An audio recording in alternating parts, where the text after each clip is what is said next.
Greetings everyone, welcome to Chess Advance, and this game is one epic game. This game was played in 2024 in Norway Chess, and yeah, with the white pieces we have 5 times world champion, we have Magnus Carlsen, an absolute legend. With the black pieces we have world chess championship challenger. He challenged him in 2013, and you know who he is. He's an absolute beast. In 2014 Singfield Cup, we know who he is. 7-0, we have Fabiano Caruana, and definitely this game is going to be one epic game. So with the white pieces, whenever you want to win and you're in a must-win situation, this is an Armageddon game, and this is from the absolute finals of Norway Chess 2024. And here Magnus starts with the ready opening, definitely ready or English.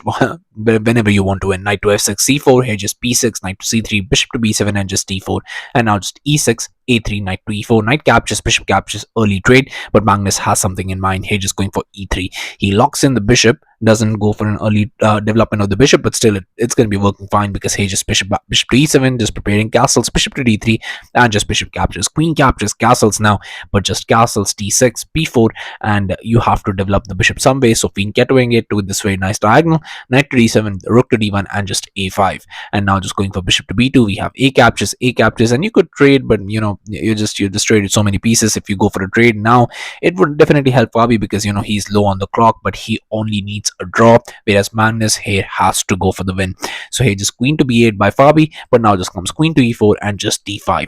So Fabi is still trying to create chances. He's not playing this game that he only needs a draw. He's trying to push for a win, and he's thinking that maybe even if I try to push for a win and trade all the pieces, and it's not like about trading all the pieces and going for a draw, it's like trading on the pieces and trying to go for a win to crush Magnus. So here Magnus just goes for c captures, knight to f6, queen to c2, and just e captures. Now going for this knight to e5, but just bishop to d6, targeting that knight, but just b5 now, and that knight is going to be jumping into c6 whenever it's going to be required. Queen to e8 now, definitely weird moving queen back and forth, but if it doesn't harm the position, you don't have to be worried about it. And you could jump with the knight here directly to c6, but the trouble is rook captures, and what are you even doing? Yes, that knight is covering a lot of squares, but still you have to understand that it's not threatening anything, and as long as you're not threatening anything and bishop is keeping an eye on everything, this position you're not going to have that much.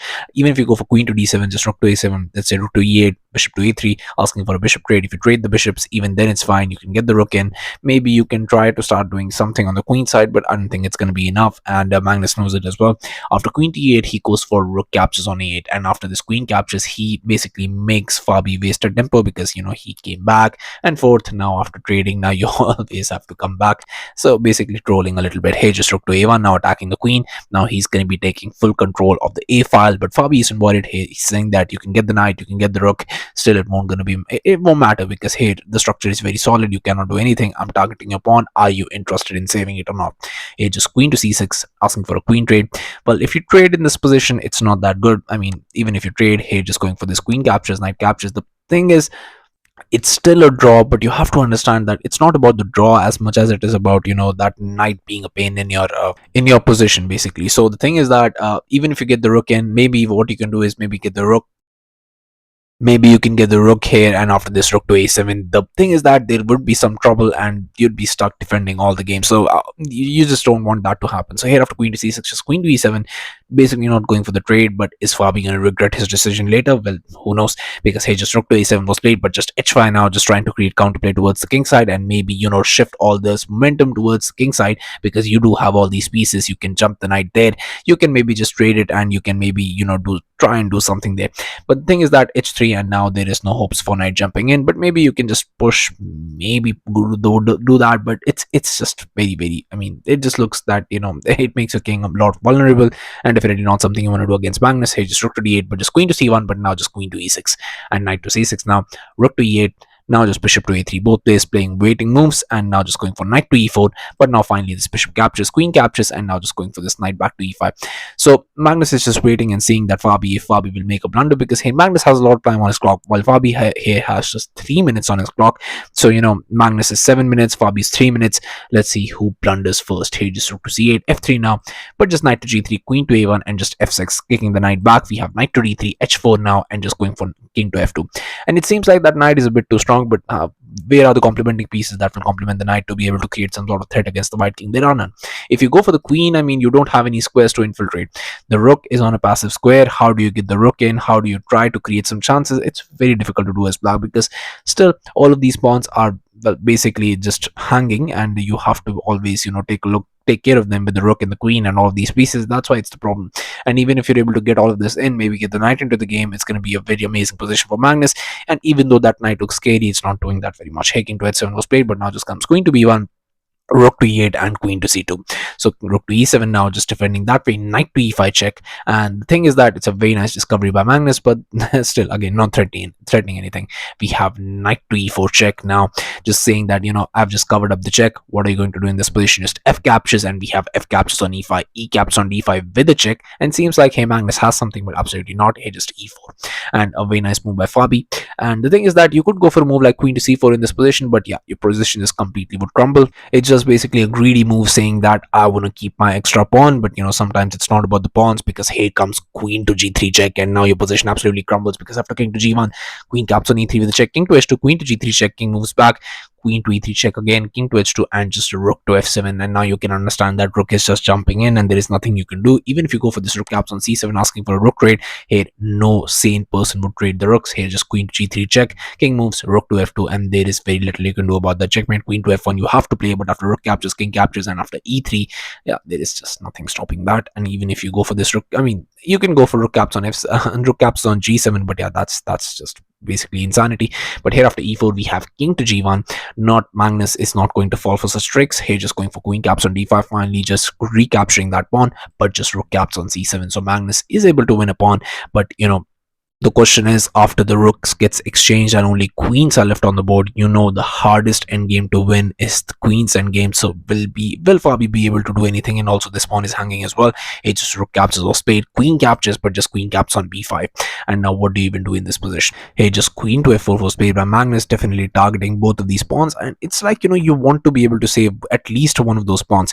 So here move like queen to d3 makes a lot of sense, and that's the move that you want to play to be able to save this position.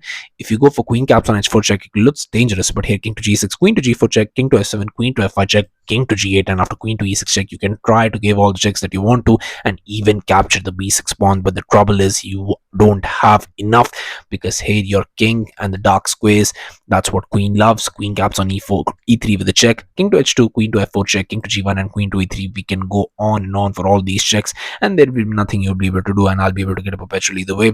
You cannot have enough to push this pawn, and most likely this game would have ended in a draw with Fabi winning this game. But the trouble for Fabi came after queen to f4. He had 32 seconds on his clock, and he had to make a move, and in this position he chooses to go for queen to b1 check. But after king to h2, there is no continuation you can try here, and you're just not just losing both of these pawns. Yes, queen is defending it currently, but the thing is that you're gonna have to move the queen, and both of these pawns are going to be weak. And yes, this is a pass pawn, and Magnus is absolutely going to enjoy it, because compared to this pass pawn, this pass pawn is much faster, and there is nothing you can do. b5 was played, but now just comes queen caps on h4 with the check, king moves, d5 now, and what do you do in this? There is nothing. Queen to d3 was tried, but just queen to g4 check, king to h7, queen to f5 check, g6, queen to f7 check, and now king to h6, queen to f8 was played, and there is nothing you can do. I mean, if you think that maybe you'll be able to just try something in this position, well, hey, queen to f8 check was played, king needs to move, and here just comes d6. I mean, you can push your pawn, maybe you can try to create some sort of a blockade, but I don't even have any idea how you could do that. Let's say you play queen to d5, trying to go for this check and maybe just trying to harass the king on the dark squares. But the thing is that after queen to e7 check, king to h6, I'm just covering that, and I'm just going to be pushing here. And yeah, you just completely lost. There is nothing in this position.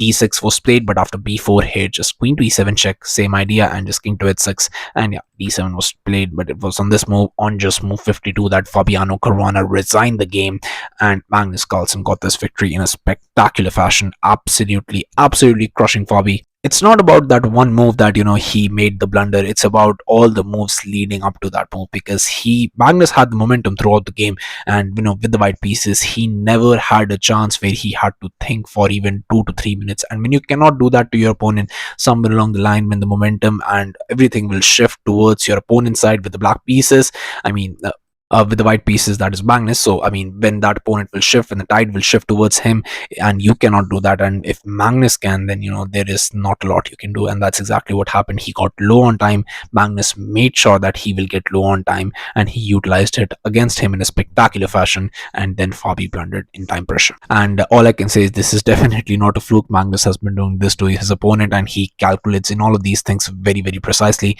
that you want to make sure that your opponent gets into time pressure, and then when the game. So spectacular win by Magnus. He won the Norway Chess 2024 in spectacular fashion. So yeah, thank you all for watching. I'll be coming back with games like these, so stay tuned to the channel, stay updated, and I'll be seeing you guys very soon. Thank you very much for watching.